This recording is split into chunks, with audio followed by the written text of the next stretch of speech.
Opinion HD की videos देखने के लिए हमारा चैनल सब्सक्राइब कीजिए और पेज को भी लाइक कीजिए ताकि आप हमारी आने वाली तमाम वीडियोस से बाखबर रह सकें। रमजानुल मुबारक के आगाज के साथ ही पाकिस्तान की सियासत में जो बोलचाल आया है वो सबके सामने है, लेकिन अब देखना यह है कि वो बोलचाल क्या आज़ाद जम्मू कश्मीर के भी, आज़ाद जम्मू कश्मीर की हुकूमत पे भी असरअंदाज होता है या नहीं।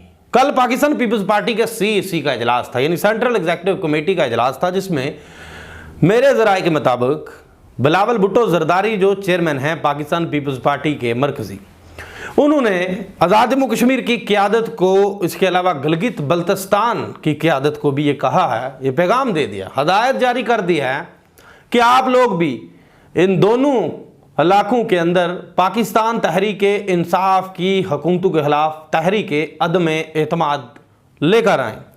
ये थी एक खबर। दूसरी खबर यह है कि आज वज़ीर इत्तलात आज़ाद जम्मू कश्मीर सरदार फ़हीम अख्तर रब्बानी ने उनकी जो सरकारी सतह पे खबर जारी होती है उसमें कहा जाता है कि आज़ाद कश्मीर में तब्दीली की बातें करने वाले अहमकों की जन्नत में रहते हैं। तहरीक इंसाफ आज़ाद जम्मू कश्मीर मुत्तहिद है। वज़ीर आज़म आज़ाद कश्मीर सरदार अब्दुल क़य्यूम खान नियाज़ी की ज़ेर क़यादत तरक्की का सफ़र जारी और सारी रहेगा। 8 तारीख को आज़ाद जम्मू कश्मीर की कानून साज असम्बली का इजलास भी तलब कर लिया गया है। जबकि साथ साथ आपको यह भी बताता चलूँ कि बैकग्राउंड स्टोरी क्या आज़ाद जम्मू कश्मीर में भी तहरीके अदम एतमाद आ सकता है। 12 नशिस्तें हैं आज़ाद कश्मीर की कानून साज असम्बली में पाकिस्तान पीपल्स पार्टी आज़ाद जम्मू कश्मीर के पास, और पाकिस्तान में जो इत्तेहाद तो चल रहा है दोनों जमातों का, मुस्लिम लीग नवाज और पाकिस्तान पीपल्स पार्टी का, तो पाकिस्तान पीपल्स पार्टी के साथ मुस्लिम लीग नवाज भी मिल सकती है। 7 नशिस्तें उनके पास है, यूं 19 नशिस्तें यहाँ पे ओपोजिशन के पास मौजूद हैं। रमजान मुबारक के आगाज के साथ ही पाकिस्तान में शुरू होने वाले सियासी बहरान में बिल्कुल शिद्दत आती जा रही है। आज पंजाब के हालात भी आपके सामने हैं। डिप्टी स्पीकर कौमी असम्बली कासिम सूरी की तरफ से वज़ीर आज़म पाकिस्तान इमरान खान के खिलाफ तहरीके अदम एतमाद को मुस्तरद करने के बाद जो सुप्रीम कोर्ट ऑफ पाकिस्तान है उसने आज-खुद नोटिस लिया। उस आज-खुद नोटिस क्या जो है उसको 4 रोज़ गुजर चुके हैं। मुख्तलिफ जो जमातों के वकला हैं वो अपने अपने दलाइल पेश कर रहे हैं। कल अटारनी जनरल दलाइल देंगे, इसी तरह दीगर लोग भी दलाइल देने में मसरूफ़ अमल नज़र आएंगे। लेकिन अब सिचुएशन ये है कि जो सूरत हाल है वो क्या, ये जो पाकिस्तान में हुआ वो क्यों हुआ। सबसे पहले ओपोजिशन तो तैयारी में थी ही, लेकिन मुनहरफ अरकान ने सपोर्ट की, वो नाराज अरकान जिनको उनके मुताबिक वज़ीर आज़म पाकिस्तान लिफ्ट नहीं करवाया करते थे, उनके काम काज नहीं होते थे, तो वो मुनहरफ अरकान जब ओपोजिशन के कैंप में गए, सिंध हाउस में बैठे, उसके बाद जो हुकूमत के इत्तेहादी थे वो भी हल्के हल्के तैयार होना शुरू हुए और हुकूमत को उनके बड़े इत्तेहादी भी छोड़ गए। और उनके छोड़ने के बाद की सूरत हाल ये हुई कि जो नंबर गेम थी वो मुनहरफ अरकान के बगैर ही ओपोजिशन ने पूरी कर ली थी, बल्कि तजावज़ कर चुकी थी उनके पास वज़ीर आज़म को हटाने के लिए तादाद। अब आज़ाद जम्मू कश्मीर की बात करते हैं। आज़ाद जम्मू कश्मीर में जो PTI है, इसमें जो इख्तलाफात हैं वो इलेक्शन से पहले के चल रहे हैं। यानी एक तरफ वो इख्तलाफात की जो वजह थी, एक बैरिस्टर सुल्तान महमूद चौधरी जो इस वक्त सदर रियासत हैं, जब वो सदर पाकिस्तान तहरीक इंसाफ थे, उन्होंने PTI में शमूलियत अख्तियार की, तो आज़ाद जम्मू कश्मीर में PTI को इलेक्शन में उतरने के लिए एक बेहतरीन रनवे तैयार करके दिया जिस पे पार्टी ने चलना था।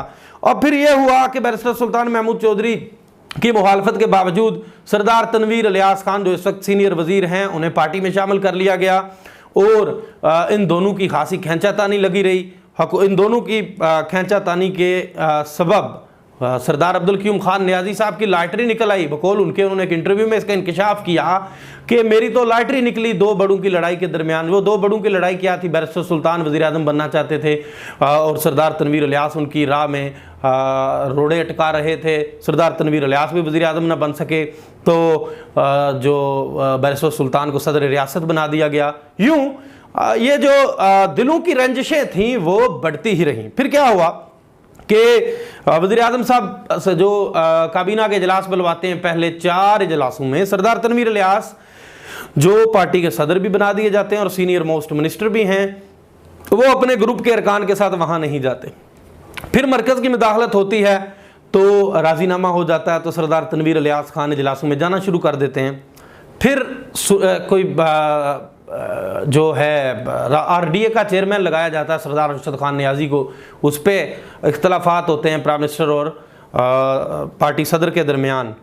अब ताज़ी डेवलपमेंट ले लीजिए, यानी जो 27 मार्च का PTI का जलसा था इस्लामाबाद में, उसके लिए वज़ीर आज़म आज़ाद कश्मीर ने जो पार्लिमानी पार्टी का इजलास बुलवाया, तो उसमें सरदार तनवीर इलियास खान अपने ग्रुप समेत मौजूद नहीं थे। उनके ही वुज़रा उस इजलास में नहीं गए। यानी वज़ीर आज़म आज़ाद कश्मीर इजलास बुलवा रहे हैं और इस इजलास में एजेंडा क्या है, वज़ीर आज़म पाकिस्तान के साथ इज़हार यकजहती का, पार्टी के चेयरमैन के साथ इज़हार यकजहती का, उस पर इनके इख्तलाफात खुल के सामने आ गए। सरदार तनवीर इलियास खान अपने ग्रुप के साथ वहाँ नहीं गए। फिर क्या होता है, कुछ रोज़ बाद वज़ीर आज़म आज़ाद जम्मू कश्मीर सरदार अब्दुल क़यूम खान नियाज़ी साहब सेंट्रल सेक्रेटरीट PTI का जो इस्लामाबाद में, उसमें एक प्रेस कॉन्फ्रेंस करते हैं वज़ीर आज़म पाकिस्तान के साथ इज़हार यकजहती के लिए। उसके जवाब में उसी रोज़ सरदार तनवीर इलियास खान अपने ज़ाती दफ्तर में अपने ग्रुप के जो वुज़रा हैं उनके साथ एक और प्रेस कॉन्फ्रेंस अलग से कर देते हैं। एजेंडा एक है, प्रेस कॉन्फ्रेंस अलग अलग चल रही हैं। ये सारे इख्तलाफात उस वक्त खुल के सामने आ रहे हैं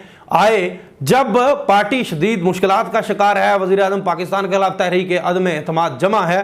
अब ये एक नई डेवलपमेंट चल रही है। नई डेवलपमेंट ये है कि अब ये बातें तेजी से गर्दिश करना शुरू हो चुकी हैं कि सरदार तनवीर इलियास खान पार्टी के अंदर से उठ के बगावत का ऐलान करेंगे, अपने फॉरवर्ड ब्लॉक बनाएंगे और वो वज़ीर आज़म सरदार अब्दुल क़यूम खान नियाज़ी को हटाना चाहते हैं। दूसरी तरफ अब ये बात भी चल रही है, एक तो बिलावल भुट्टो ज़रदारी का बयान, तो उनकी हदायत तो चले गुज़िश्ता रोज़ आई, लेकिन ये बातें भी तेज़ी से गर्दिश कर रही हैं कि पाकिस्तान पीपल्स पार्टी की तरफ से आज़ाद कश्मीर में अगला वज़ीर आज़म लाया जा सकता है। अपोजिशन दोनों जमातें, मुस्लिम लीग नवाज़ और पाकिस्तान पीपल्स पार्टी मिल के PTI के अंदर जो नाराज धड़ा तो मौजूद है। यानी PTI के अंदर 3 धड़े एक्टिव हैं। एक धड़ा वो है जो प्राइम मिनिस्टर का मरकज़ का धड़ा है, दूसरा धड़ा सरदार तनवीर इलियास खान का है, जैसे मैंने बताया इजलासों में नहीं गए वो लोग, तीसरा धड़ा बैरिस्टर सुल्तान महमूद चौधरी का है जो सदर रियासत है, लेकिन इस सारी सूरत हाल में वो बहुत अच्छा रोल प्ले कर रहे हैं, खेल रहे हैं, खामोश हैं, वो किसी जगह बोलते हुए नजर नहीं आ रहे हैं। अब देखना यह है, एक तरफ तो बड़ा नुकसान हो गया जी, 500 अरब का डेवलपमेंट पैकेज का जो कहा जाता था वज़ीर आज़म पाकिस्तान की तरफ से, यानी गुज़श्ता अगर 9 माह होने को आज़ाद कश्मीर में PTI की हुकूमत को, 9 माह के अखबारात उठा के देख लीजिए, जलसों से तकारीर देख लीजिए, सोशल मीडिया पे वीडियोज़ जो हैं वो देख लीजिए, आज़ाद कश्मीर हुकूमत का शायद कोई वज़ीर बचा हो जिसने ये गुफ्तगू ना की हो, इंक्लूडिंग प्रेसिडेंट और प्राइम मिनिस्टर के इमरान खान साहब ने 500 अरब का जो बजट दिया है जी, ये रियासत के अंदर तरक्की के लिए संगे मील साबित होगा, पता नहीं क्या क्या वो इस पे बातें होती थी।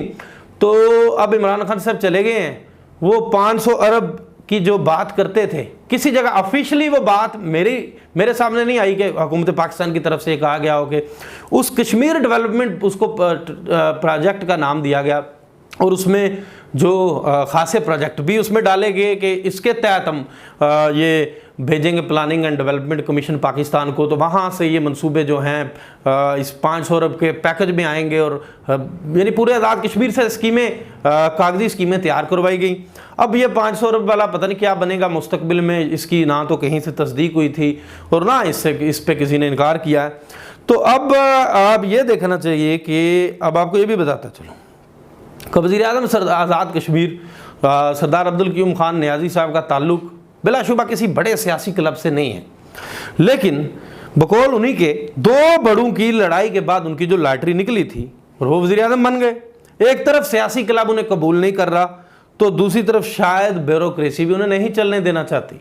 गुज़श्ता दिनों उन्होंने अपने प्रिंसिपल सेक्रेटरी जो थे उनके सरदार ज़फ़र खान, उन्हें तब्दील कर दिया, उनकी जगह एहसान खालिद कियानी जो फ़ारूक हैदर खान साहब के साथ और चौधरी अब्दुल मजीद साहब के साथ भी सर्व कर चुके हैं।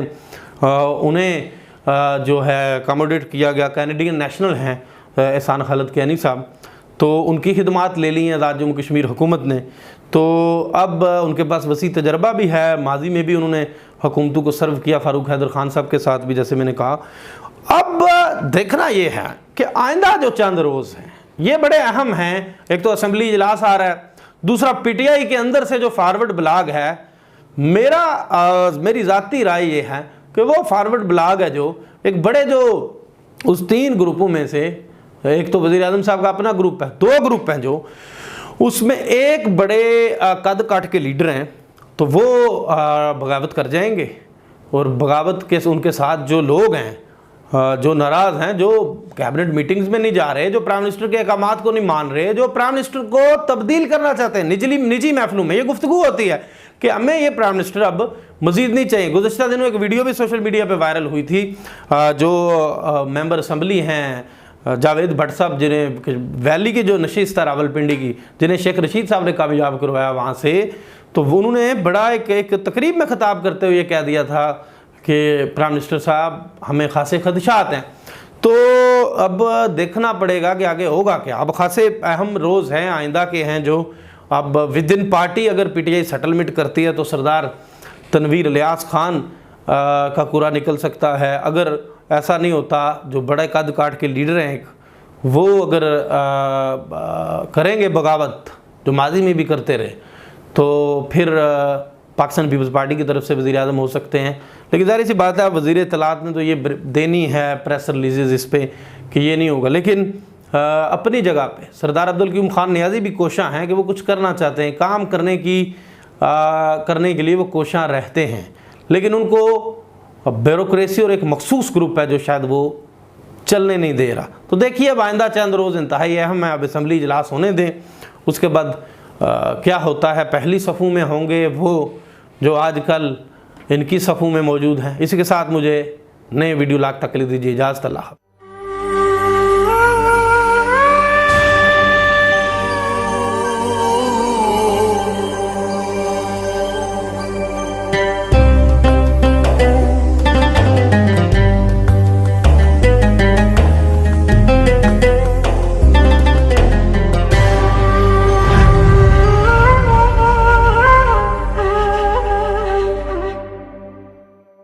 अस्सलाम वालेकुम। कुछ अर्सा पहले मैंने एक हदीस पढ़ी थी कि मुसीबत सदक़े से आगे कदम नहीं बढ़ाती है। जब मैंने इस हदीस को सुना था तो मैंने उस वक्त से अपनी एक रूटीन बना ली है कि मैं अपने दिन का आगाज़ और इख्तिताम सदक़े से करती हूँ। फिर एक और मसला जो हम सबको रहता है कि मुस्तहकीन तक पहुँचाना। तो मेरे इर्द गिर्द अब ये पेशेंट्स देख रहे हैं, इनसे ज़्यादा मुस्तहिक कौन होगा।